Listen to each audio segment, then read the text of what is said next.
inenge iyo ari yo yose upfuye ijisho n'ugenzura amajisho yawe ntabwo angana.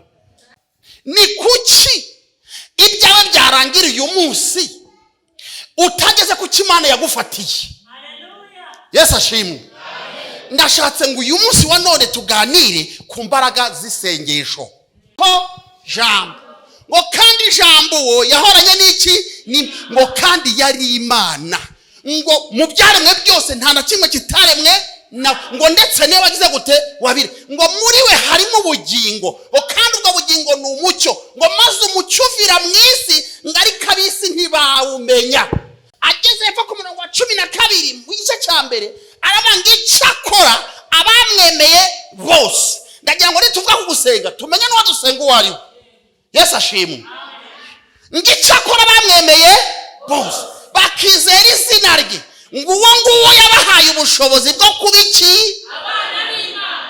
Hari abantu bajya bavuga nawe uyu murongo ngo yabahaye ubushobozi bwo kwitwa. Uramye utazakora iryo kosa, kuko kwitwa no kuba ni ibintu bibiri bitandukanye, kategori koma biratandukanye. Kuko ushobora kuba witwa Nyiramahoro, kuba witwa Nyiramahoro ariko ugahorana intambara. Ushobora kuba witwa Munezero ariko ugahora iryo rigeretse kuri rindi warashiriye. Umuntu yahora nakavuga ati yewe mpuye na shitani igende kubera iki buryo umurakariye. Ariko iyo witwa, iyo uri mahoro uba uri mahoro wese imbere n'inyuma. Iyo uri mugisha uba uri mugisha, n'ugukoze habagira gute abakoze ku mugisha. Iyo mpamvu Imana yabwiye Aburahamu iramubwira ngo yewe Aburahamu we siga inzu ya so, usiga umuryango wawe n'igihugu cyawe, nurangiza ujye mu gihugu nzakwereka. Ngo nuramuka unyumviye, Imana imubwira ibintu 7.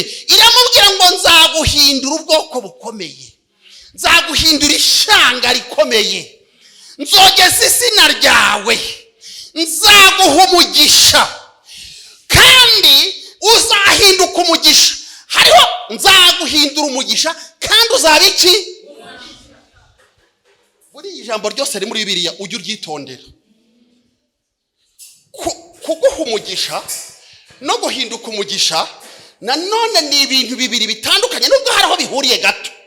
Turiko kuko harimo ijambo umugisha. Niba uri umugisha bivuze haleluya. Yesu nashimwe. Nkuko nari maze kubabwira, nitwa Gasigwa Mpimuye Juvenal. Gasigwa sinzi niba hangaha hari abantu bazosobanura ubw'iryo zina Gasigwa. Nta muntu uzi usobanura ubw'iryo zina? My goodness. Aha. Gasigwa ni umwana uvuka se yaramaze gupfa. Abantu uzasanga bitwa ba Gasigwa, ba Nyiragasigwa. Ni izina ry'Inyarwanda riba rifite ubusobanuro nyine, ni ukuvuga ngo ngewe navutse amezi 2 nyuma y'urupfu rwa data. Mu yandi magambo nabaye imfubyi nkiri mu nda ya mama. Ubwo busobanuro murabwumvise. Ariko Imana ni nziza. Haleluya. Imana yarandeze, murabona ukuntu ngana, yangiriye neza. Gusa ku ruhande rumwe rw'umubiri nubwo bibabaje, ariko mu mwuka biranejeje. Umukecuru wanjye kuwa gatatu w'icyumweru cyashize yitabye Imana, ndamusezera. Ariko amakuru mfite yo mu mwuka nuko tuzahurira i Siyoni.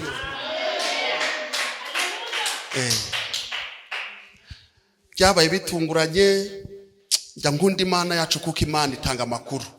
Kuva 2019 Imana yaragiye imbwira yuko ngomba kwitegura ko igihe cyo gutaha kigeze. Yarafite imyaka 46. Ngenda nsenga mbyingizayo, mbwira Imana, Imana rwose buretse urabizi ko abantu tubura impamvu.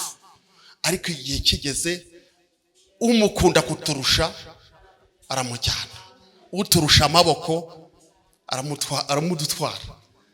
Ariko nirwo rugendo rwacu, niko bimeze, nta kidasanzwe.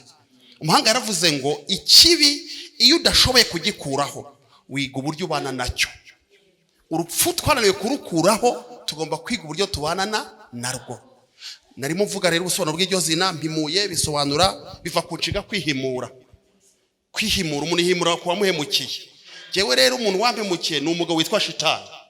Iyo mpagaze ahangaha imbere y'iteraniro banumva mbonye umwanya mwiza wo kwihimura kuri Shitani. Namwe murafasha kwihimura kuri Shitani. Juvenali biva ku ijambo ry'ikilatini bisobanura mu kinyarwanda umusore uhamye. Ntimurebe ubunini bwanjye cyangwa uburebure, ahubwo murebe kuri muri jewe. Uwo ni uhamye. Haleluya. Yesu Kristo ni ugize ute? Ntuzibeshe ngo uri muremure, ngo ufite imbaraga, ngo uri mwiza, ngo ufite ubushongore. Reka nkubwire, Yesu akuyeho ikigukingira waririmba urw'ubonye. Ariko Yesu ari muri wowe. Oh haleluya. Wumva ufite confidence, urahagarara bikemera, wavuga bikemera. Niyo waba waburaye, ubu ufite ibyiringiro bitajegaje. Haleluya. Rero munyemerere ibindi byose tubisasire ijambo ry'Imana. Dusome igitabo cy'ibyakozwe n'intumwa igice cya 28 duhereye ku murongo wa mbere. Haravuga ngo tumaze gukira. Titire iravuga ngo inshiri ruma Paulo ntiyagira icyaba. Tumaze gukira tumenya yuko icyo kirwa cyitwa Merita. Bene igihugu batugirira neza cyane, baducanira umuriro, batwakira twese kuko hari imvura n'imbeho. Hari imvura n'iki? Ariko Paulo amaze guteranya umuganda w'inkwi arazicana. Inshira iva mu muriro imuruma ku kiganza. Bene igihugu babonye icyo gikururuka kirereta ku gikonjo cye baravugana bati, nukuri uyu muntu ni umwicanyi. Nturora nubwo yakize inyanja idacishwa kibera, ntimukundira kubaho. Ariko akunkumurira icyo kururuka mu muriro ntiyagira icyaba. Babandi bategereza yuko ari bubyimbe cyangwa ari bupfe akindutse, ariko bamaze umwanya munini bakibitegereje babona ntacyo abaye, barahindura bati ni Imana. Amen. Ntabwo nashatse ngo nsome ibintu birebire, ariko iyo ugenzuye usanga tugera kuri igice cya 28 mu gice cya 27 bavuga urugendo uyu nguyu Paulo yakoze ubwo yari yashatse kujurira ku mwami Kayisari. Bagenda mu bwato mu nyanja, harimo ibizazane, umuyaga n'inkubi nyinshi. Noneho kugeza ubwo ngo ubwato bwabo bwahuye n'intaza, cyangwa se intaza ni ibintu by'ibibuye cyangwa imisozi biba mu mazi. Noneho ngo iyo nkuge ikubita ku ntaza irangije irameneka. Ariko kubera iyo nkubi y'umuyaga ngo bari bamaze iminsi, ngo baje kugeraho no kurya birabananira, bamara iminsi 14 nta kurya nta kunywa. Mu yandi magambo bagiye mu masengesho y'agahato. Bijya byemera ko umuntu ajya mu masengesho y'agahato. Ariko Paulo we yaretse kurya areka kunywa, atari ukuvuga ngo yagize ubwoba, ahubwo aravuga ati reka negere Uwiteka Imana ansobanurire iby'uru rugendo, kuko navuganye nayo yuko ngomba kujya i Kayisariya nkajya kuburana i Kayisari, nkajya i Roma nkajya kuburana kugira ngo ngaragaze yuko ndengana. None ni kuki nshobora gupfira mu nyanja ntageze imbere ya Kayisari? Ni kuki ibyawe byarangiriye umunsi utageze ku Imana yagufatiye? Yesu ashimwe. Ndashatse ngo uyu munsi wa none tuganire ku mbaraga z'isengesho. Bwira mugenzi wawe ngo uzi imbaraga z'isengesho.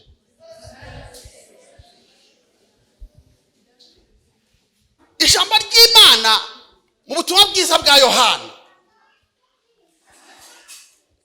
ritubwira ukuntu Yesu ari we nzira n'ukuri. Yohana yavuze neza, ndashaka mpera hirya gatoya nindangiza tuganire. Yohana yavuze neza iby'uyu mugabo witwa Yesu, uyu twamamaza, uyu tuvuga buri munsi, uyu bamwe batubona bakadukoba. Yohana arangije atangira avuga amagambo akomeye, aravuga ngo mbere na mbere hariho jambo, ngo kandi ijambo uwo yahoranye n'iki, ngo kandi yari Imana, ngo mu byaremwe byose nta na kimwe kitaremwe ngo ndetse niba wagize gute wabire, ngo muri we harimo ubugingo, ngo kandi ubwo bugingo ni umucyo, ngo maze umucyo uvira mu isi, ngo ariko ab'isi ntibawumenya. Ageze hepfo ku murongo wa 12 mu gice cya mbere aravuga ngo icyakora abamwemeye bose. Ndagira ngo nituvuga ku gusenga tumenye n'uwo dusenga uwo ari we. Yesu ashimwe. Ngo icyakora abamwemeye bose bakizera izina rye, ngo uwo nguwo yabahaye ubushobozi bwo kuba iki, abana b'Imana. Hari abantu bajya bavuga nawe uyu murongo ngo yabahaye ubushobozi bwo kwitwa, uramye utazakora iryo kosa, kuko kwitwa no kuba ni ibintu bibiri bitandukanye, kategori koma biratandukanye. Kuko ushobora kuba witwa nyiramahoro, kuba witwa nyiramahoro ariko ugahorana intambara. Ushobora kuba witwa munezero ariko ugahora iryinyo rigeretse kuri rindi, warashiriye. Umuntu yahora nakavuga ati yewe mpuye na shitani igende, kubera iki buryo umurakariye. Ariko iyo witwa, iyo uri mahoro uba uri mahoro wese, imbere n'inyuma. Iyo uri mugisha uba uri mugisha, no gukoze haragira gute abakoze ku mugisha. Iyo mpamvu Imana yabwiye Aburahamu iramubwira ngo yewe Aburahamu we, siga inzu ya so, usiga umuryango wawe n'igihugu cyawe, nurangiza ujye mu gihugu nzakwereka, ngo nuramuka unyumviye. Imana imubwira ibintu 7, iramubwira ngo nzaguhindura ubwoko bukomeye, nzaguhindura ishanga rikomeye, nzogeza izina ryawe, nzaguha umugisha, kandi uzahinduka umugisha. Hariho nzaguhindura umugisha kandi uzaba iki. Buri ijambo ryose riri muri Bibiliya ujye uryitondera. Kuguha umugisha no guhinduka umugisha nanone ni ibintu bibiri bitandukanye, nubwo hariho bihuriye gato, kuko harimo ijambo umugisha. Niba uri umugisha bivuze ngo ugukoze hakoze kuki umugisha, ariko Imana yaraguhaye umugisha. Umuntu agukozeho ntabwo yabakoze ku mugisha, yabakoze kuri wowe. Haleluya. Amen. Noneho narimo mvuga ku kuntu twahinduwe abana b'Imana. Niba dusenga dufite uwo dusenga, kandi tuzi icyo dusenga icyo ari cyo, ntabwo tumeze nk'abandi bamwatenayi bubatse barangije ngo bashyiraho imana zitandukanye, bashyiraho izizuba, iz'urukundo, izigusha imvura, barangije baravuga batariko nubwo twakoze imana nyinshi, hari indi mana tujya twumva tutaramenya, tutazi. Batirekana nubwo tutayizi tuyubakira iki, igicaniro. Bubaka igicaniro, barangije bariko ngo igicaniro cy'Imana itagira gute, itamenywa. Pawulo aragezeyo nibwo yavuze ati iyo ngiyo muvuga musenga ariko mutazi, iyo niyo nje kubabwira. Iyo ngiyo ntiba mu mazu yubatswe n'abana b'abantu, nta nubwo ikeneye gukorerwa n'amaboko yacu nkayigize iki kennye. Iyo mana niyo nshaka kugira gute kubabwira, iyo niyo mana dusenga. Haleluya. Iyo niyo dusenga, iyo niyo dusenga, kandi iru urayisenga ikumva. Amen. Ndashaka manza mumva aka kantu. Uriya twebwe ubundi kera twara abanyamahanga. Petero niko yavuze, kera ntitwara ubwoko, ariko ubu twabaye iki? Kera twari ikizira, mu yandi magambo twari umwanda ku Bayuda no ku bwoko bwatoranijwe, ariko ku bw'umugabo umwe ubu twegerejwe iyo mana. Ku bw'umugabo umwe turavuga rikijyana. Mu yandi magambo ujya wumva aho Yakobo yageze akavuga ati ndashaka abavuga rikijyana. Hajya niko babivuga, abavuga rikijyana. Ugasanga abatoranijwe abagabo bakeya mu karere b'intoranwa, babandi bagifite ibitekerezo ni bareba kure. Ubu natwe rero mu bwami bw'Imana. Haleluya. Fata mugenzi wawe uvuga ngo nawe uravuga rikijana.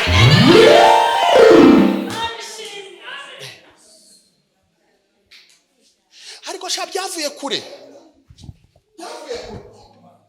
Yesu nashimye. Amen. Ibintu byavuye kure. Suri muri kone. Ibintu byavuye he? Kure. Byavuye kure. Byavuye kure. Byavuye kure. Tuzabikerenze. Reka nkwereke gato ukuntu byavuye kure. Nasomye ijambo mu gitabo cy'Abalewi. Gice cya 10:21-19. Harambwira ngo nuko Imana ibwira Aroni Mose ngo bwira Aroni umutegeke nabo mu rubyaro rwe rwose. Abo nabari bakwiye kujya bagera imbere y'Imana bagagara imbere yayo bakavugana. Kera hari abantu bari baratoranijwe donko aribo batuvugira ku Mana. Abavugizi donko ni nkaho aribo bambasaderi. Ariko ubu natwe turi bambasaderi we. None Imana iravuga ngo tegeka Aroni nabo mu rubyaro rwe rwose. Uhereye uyu munsi kugeza iteka. Yuko mu bantu bakurikira nta muntu n'umwe ukwiye kumpagarara imbere ngo azavugane nanjye. Ni naramuka yibeshe mu bantu ngiye kuvuga icyo biti bizira. Kera hari amatungo azira ariko hakabaho n'iki n'abantu bazira bikizira. Nihagira uwibesha kazi imbere yanjye afite inenge zikurikira, uwo ngo nzagira gute? Nzamumaramo umwuka. Imana kera yari senge nta mikino yagiraga. Imana iratangira iravuga ati umuntu wese muremure cyane uwo ngo ntazangera imbere. Ubutangiye kwisuzumura uravuze uti ngiye ntabwo ndi muremure nta kibazo. Reka ndanaje mvuga urutondo urasanga nawe wavuyemo kera. Uwa kabiri umuntu wese mugufi cyane uwo nguwo ni umwaku imbere yanjye.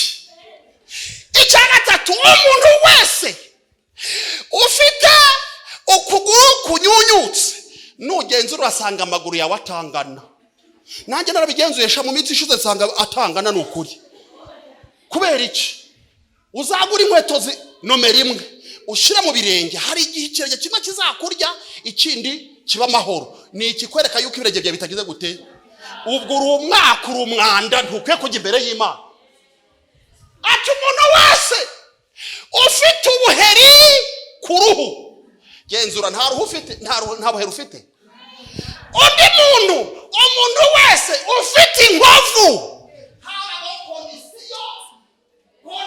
bidasanzwe kugira ngo ubashe kujya imbere y'Uwiteka. Imana irakomeza iravuga ati umuntu wese ufite izuru ribwataraje. Ye baba we nakwambije umwaka ubu sinakaye mpagaze imbere yawe. Ni kuvuga kugerageza kw'Imana. Yuko iyo bariyeri yagize gute? Yakuweho. Turi ku mbaraga z'isengesho ariko ndashaka kugira ngo mwumve aho byanyuze. Imana irakomeza. Waruvuze ati rero ijyanye ntabwo ribwataraye iryajye ribize. N'umuntu wese ufite izuru rirerire risongosoye uwo ni umwaka. Yesu rurebe niyo wahagarara imbere y'Imana. To kugira ngo uzabe umutambyi hamanzaga habaho ibipimo bidasanzwe. Bakagucekinga ukanyura muri scanner bakagusikana. Ntibyarekeraho ati n'umuntu wese umugabo ufite inenge iyo ari yo yose upfuye ijisho nugenzura amajisho yawe ntabwo angana. Ugira ngo byarekeye aho? Urutonde rurakomeza ati kandi mu mibereho yanyu yose umurewi abaza imbere yanjye umugabo upfuye umenetse kinyita. Rero niba ndabona ko bese bandura simbizi. Ikinyita murakizi? Ikinyita batajye kuba ikinyita cy'umwenda buriye. Ndabisobanura mu kera Kinyarwanda kandi kiriyubashye kandi natwe turiyubashye ntago twavuga ibikoreje Uwiteka isoni. Umuco wacu ugira ibintu uziririza. Ikinyita ubundi kugira ngo byumve neza nta mugore ugira ikinyita. Umugore niwe ugira ikinyita. sorry, umugabo niwe ugira ikinyita, nta mugore ugira ikinyita. Turi kumwe? Ntabwo murabyumva. Reka mbisobanure, ndabisobanura kugira ngo uvanga aho byumvise, kuko hari abatabyumvise ariko mu buryo bwiyubashye.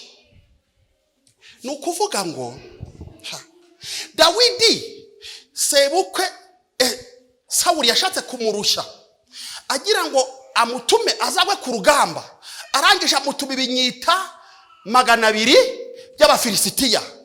Yaramugoye kugira ngo aze kwica Abafilisitiya, narangiza akate n'iki n'ibinyita.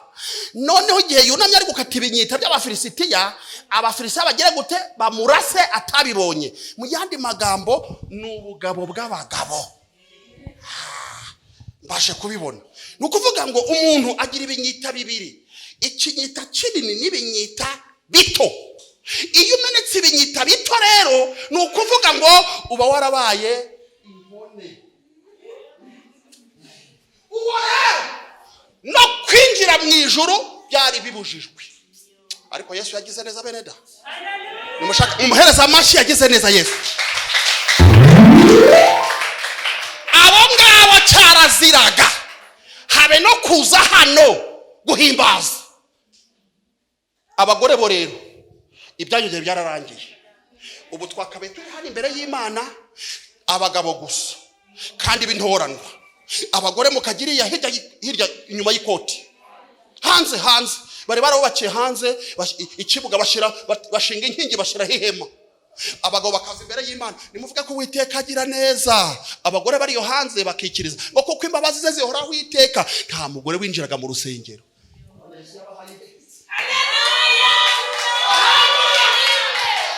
Yesu yagize neza. Yesu arabyitegereza ari mu ijuru, abona ko dupfuye urwo baseka. Rangije aravuga ati ndamanutse ngiye gucungura umwana w'umuntu. Araza yisiga ubusa, ko ni kwijambo ryambwiye mu Filipi 2:5 ngo nuko ni mugira wa mutima wari muri Kristo Yesu. Ngo nubwo yabanje kugira kamero k'Imana, ngo ntiyabanje kuguhana n'Imana ari ikintu cyo kugundirwa. Ngarangije yisiga ubusa, ngajyana akamero k'umugaragu, umugaragu w'imbata. Ngamaze guca bugufi, ngo ntiyanga no gupfupfa rubi, urupfu rwo ku musaraba. Ngicyo cyo cyatumye Imana Data imuha izina risumba yandi mazina, ngo kugira ngo ibyaremwe byose, yaba ari ibyo mu ijuru, ibyo ku isi no munsi y'ubutaka, ngo bipfukane mu izina ry'uwo nguwo. Ngo kandi indimi zose zature ko Yesu ari iki? Ari umwami. Oh haleluya! Yesu ni umwami.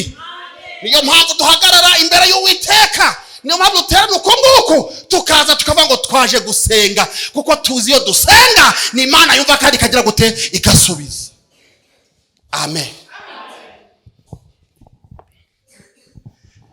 Yesu rero niwe waduhaye icyo bita access. Murabyumva access? Doko niwe waduhaye umuyoboro, niwe wadukinguriye amarembo tumenya iyo dusenga iyo ariyo. Mwaracyari bato mwe ntabwo muzi iby'ibigirwamana, ntabwo mubizi. Abantu bararushye kwakure mu miryango imeze gutya iterekeza Nyabingi. Aba bantu buri mwaka babagaga ibimasa. Kwa dufite umuryango bakoraga iminsi mikuru, barangiza bakakubita hasi ikimasa, bakagenda bakagaburira ibyo bigirwamana, bakabihereza inzoga, inyama nziza bakabijyanira. Ariko twajya gupfa, umuryango wacu twapfaga dukindutse. Nta muntu wayendaga ngo arenze imyaka 45. Twapfaga dukindutse. Ariko ubu ngubu ngewe sinzapfa, ahubwo nzarama kugira ngo mvuge gukomera kw'Imana yanjye, kuko namenye Imana nyamana ihindura amateka. Amen. Yesu yagize neza. Yesu yagize neza. Yesu yagize. Turi kwijambo imbaraga z'amasengesho. Twihuse ubwo tumenye yo dusenga. Ndabizi bari musanzwe muyizi, ariko ndagira ngo nako gacemo mwumve uburyo Imana ari nziza. Ubundi gusenga ni iki? Gusenga cyo kubabwira kandi mwakoze. Ndibwira ko kuva mu gitondo hari aho mwabanje, nutagize aho abanza hari ibyo yakoze bimeze nko gusenga. Gusenga ni iki? umuhanga umwe yaravuze ngo gusenga ni ukuvugana n'Imana. Sibyo? Kuvugana n'iki? Ubundi iyo abantu bumva gusenga bumva ari ikintu cyoroheje. Reka nze mbabwire gusenga icyo ari cyo. Murumva ko gusenga ari intwari ikomeye. Gusenga ni ukuvugana n'iki? Kugira ngo byumve gato, mu gihugu cyacu umuntu twubaha twese ninde? Nyakubahwa. Sibyo se? His Excellency. Uwaguha amahirwe ngo uvugane nawe, urumva wakwifata ute?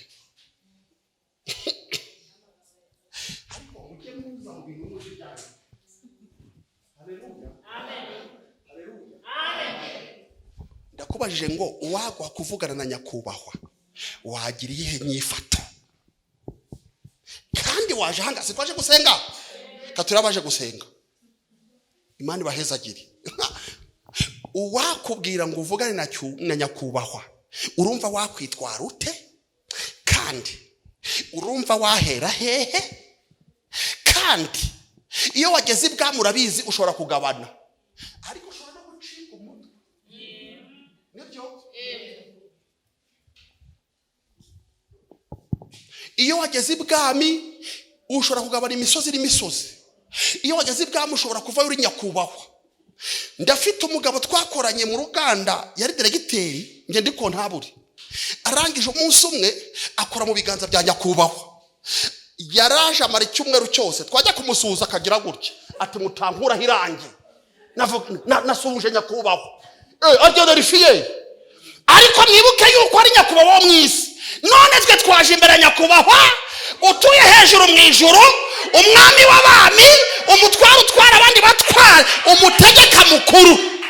Urumva uje gusenga Imana waje mu maso, Imana uziko isubiza itabara, Imana uziko izakujyana mu ijuru, urumva ufite iyihe nyifato? Kadukomeze. Gusenga undi aravuga ngo ni ugusaba. Kugira gute? Kanongere nkubaza kandi kabazo. Uwaguha amahirwe yo kwibona uhagaze imbere ya nyakubahwa, urumva umuntu akakubwira ngo usaba ibintu bitatu. Bingahe? Byonyine wumva ukeneye mu buzima, urumva wasaba iki? Kandi reka nkubaze, ko waje uyu munsi imbere y'Imana, urumva waje witeguye gusaba ibintu bingahe imbere y'Imana? Aho nturasaba nabi nka wa mugabo n'umugore. Iyo nkuru muragize y'umugabo n'umugore bagize gutya bakabazwa ikibazo ngo nibasabe ibintu bitatu. Noneho ngo bari bacanye umuriro bicaye, umwe ari hakurya y'amashiga undi ari hakuno, umuriro urakareka ibintu birakomera. Noneho barangije ngo nuko bumva ijwi ndababwira ngo niko ngo nimusabe ibintu bitatu, kandi ibyo musaba byose biragira gute? Biraba. Birangije ngo umugore aritegereza, aravuga ati we ati ubwo tubwiye ibintu bitatu, ati cyama tukabona inyama, ati tukotsa kuri uyu muriro. Umugabo ati mbega umugore mubi, umugore wa feke, atumva atusabye nabi, atahu ati cyane iyo nyama usabye ikakwikubita ku munwa ntuzongere kuvuga. Inyama ibivuye kugira hehe? Ibivuye mu muriro, iba yikubise ku munwa, umwe urafunze. Ayiwe aravuga ati ubusanzwe bigenza gute? Ibaza umugore kuvuga rero n'inyama yafunze umunwa. Arangije ati ayiwe ati dusabye nabi we, ati Mana wati dutabare, iyi nyama ive ku munwa ibivuyeho. Ibyifuzo bitatu bigize gute? Waje imbere ya nyakubahwa ufite ibihe ibyifuzo bitatu wabwira Imana. Halo, tuve mu bintu bya rutine, ibintu by'imihango, ibintu by'akamenyero. Weho wagize umugisha wo kuza uyu munsi, niba uhagurutse ugiye gusenga Imana, menya ngo ngiye imbere nyakubahwa, ndasaba iki, ndareka iki.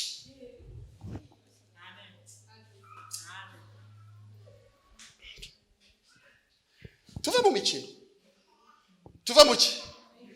Mu mikino turi imbere ya nyakubahwa. Haleluya.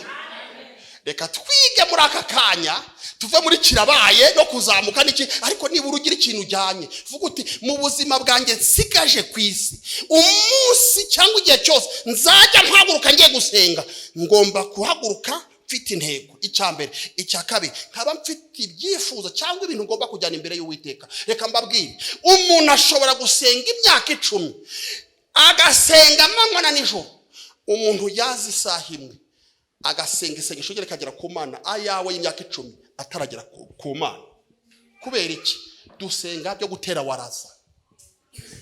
Umuntu ashobora kwiyiriza ubusa iminsi 7 yamara agasenga, undi yazi imbere y'Uwiteka isaha imwe agataha ageze ku mutima w'Imana, ariko wowe umaze iminsi 7 Imana itarakubona. Kubera iki? Icyatumye uza gusenga n'uburyo uri gusengamo biteye bite? Isengesho. Undi yaravuze ngo isengesho, ndikubasobanurira isengesho. Haleluya. Ngo isengesho, ngo uwo muntu ukora isengesho cyangwa uba mu masengesho, ngo ni uburyo bwo gusiza ikibuga cy'indege. Turi kumwe? Kandi iyo ndege ntabwo ari indege iyo ari yo yose ipfuye kuba yogiye ubona. Ntabwo ari Rwanda, ntabwo ari Eastern Brussels, ntabwo ari Qatar Airlines. Ngo ni indege y'imigisha yawe. Iyo rero uri gusenga uba uri gusiza ikibuga cy'indege y'imigisha yawe, kugira ngo indege nizana ya migisha ibona aho igira gute irandinga, ibona aho iza kugira gute kururukira. Bivuze ngo rero iyo udasenga, indege izanye imigisha Imana yakugeneye, bya bindi yavuganye nawe uri mu cyumba, uri mu butayu, uri hahandi wenyine, uri mu rusengero, kuko naho igihe haduhera amasezerano, uri hirya no hino, uri mu gicuku cyane ijoro ushyizweyo, Imana ikagusura. Hari imigisha yo mu gakiza yakwemereye. Iyo migisha rero hari indege yizana, iyije igasanga ikibuga cyawe kidatunganije, indege izerera igasubira mu kirere ikazerera, yabura ishikizo ikazasubira hehe? Kwa yitonye. Iyo dusenga rero ni uburyo bwo gusiza ikibuga cy'indege y'imigisha Imana igira gute itwoherereza. Ariko akantu ntabwo muri kukumva neza. Mu yandi magambo, umugabo witwa Daniel ngo yarasenze ku munsi wa mbere, ngo agipfukama isengesho rye rirazamuka rigera hehe? Ku Mana. Ngo Imana ihita yohereza marayika Gaburiyeli kohereza ikirere, ahura n'abami b'Ubuperesi n'Ubumedi. Mu yandi magambo, abadayimoni bari hejuru mu kirere batangira ibisubizo byacu, bahagarika marayika. Ariko Daniel ngaguma imbere y'iki y'Imana iminsi 21, ngatarya atanywa atihezura, adakarara. Kubera kuba imbere y'Imana avuga ati, Mana ndagushaka, Mana birakomeye. Kubera icyifuzo yari afite.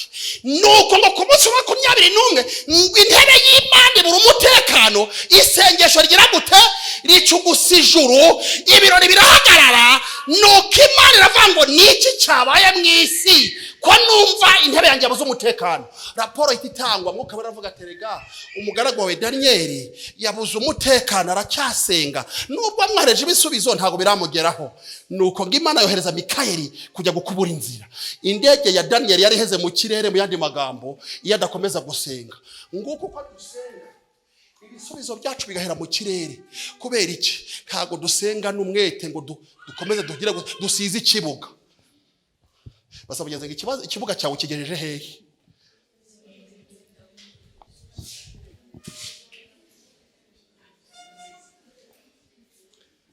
Ibi bintu mubifate oseriye. Turi kumwe? Ibi bintu ntabwo byoroshye. Gukizwa ni kimwe, ariko no kugira umutekano mu gakiza ni ikindi. Turi kumwe? Kuko nasomye ijambo rirantangaza. Ijambo ryarambwiye, urwandiko rwa 2 Paulo yandikiye Abikorinto yarababwiye mu gice cya 3 ku murongo wa 2, aravuga ngo ubwo dukorana nayo, ngo muramenya mudaherwa ubuntu bw'Imana kujya gute gupfubuza. Uzi yuko dufite ubuntu bw'Imana busaga, ariko tubupfusha ubusa. Urufunguzo rw'ibizaba, urufunguzo rw'ibyasezeranijwe turufite mu ntoki. Umugabo witwa Eliya yarisobanukiwe, arangije amenya ko afite urufunguzo rw'ibizaba. Aravuga ati kuko abantu basuzuguye Imana bakayimura, ngiye gusenga. Arasenga, arangije ndarashimikira. Bibiliya ntitubwira yuko Imana yamubwiye, we yarangije aravuga ati ngewe mfite urufunguzo.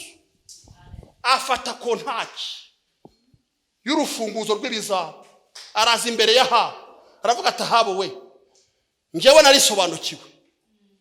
Nge nagize gute? Kubera iyo mpamvu, kuko mwimuye Uwiteka, ngewe iri juru ureba ntirizongera kugusha imvura, nta gicu kizasubira hejuru mu kirere, kandi n'ikime ntikizongera gutonda ku byatsi. Akora mu mufuka, afata urufunguzo mu buryo bw'umwuka agira gute? Akinga ijuru. Arangije ati ndagiye, muzanshakisha ntimumbone kugeza igihe nzabitegekera. Ibyo yavuze byahise bigira gute? Kuko yasenga amasengesho yisobanukiwe.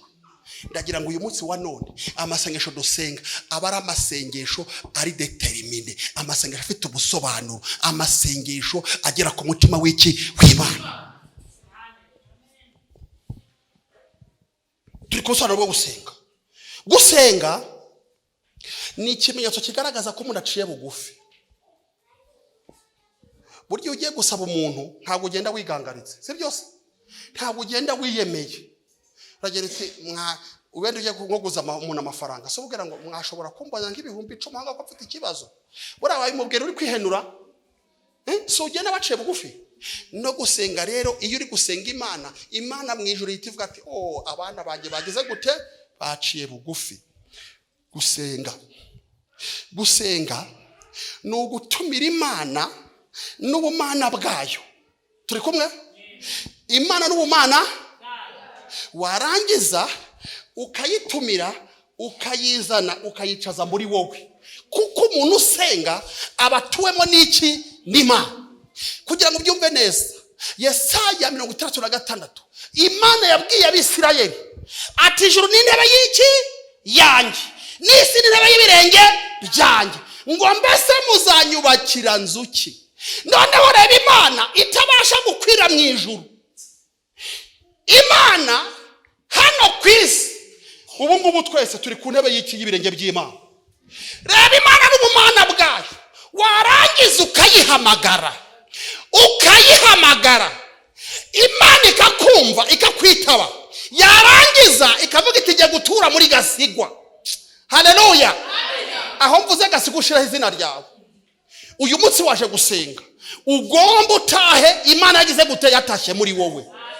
Imana ikavuga ngo ngiye gutura muri kanaka, yarangiza ikisemplifiya, ikimwinya. Doko ubyumve ikigira nto. Reba ukuntu ungana. Noneho ikaza ikamanuka, kandi ntabwo iza yonyine, iza n'umwana wayo na Mwuka Wera, bagatura muri wowe. Niyo mpamvu Yesu yavuze ijambo rikomeye, Yohana 15 here ku murongo wa mbere, ngo nimunkunda muzitondera amategeko yanjye, ngo nanjye nzasaba Data ngaboherereza umufasha, ngo umufasha niwe Mwuka w'ukuri, ngo nibishoboka ko abisi bamuhabwa kuko batamuzi kandi batamurora, ariko mwebweho muramuzi, ngo kuko atuye muri mwe kandi azagaruka muri mwebwe, ngo nimunkunda na Data azabakunda, ngo tuzagaruka duture hehe? Muri mwebwe. Ibaze rero Gasigwa kugera mu muhanda mureba umubiri n'amaraso, ariko atuwemo n'Imana. Umva iyo confidence. Niyo mpamvu iyo ngenda numva ntari umuntu usanzwe, ngenda na confidence. Ngenda n'iki confidence? Ngenda na kwizera yuko Imana ituye muri ngewe. Ikigomba kunkora kigomba kumaze ko cyagira gite cyakora ku Mana.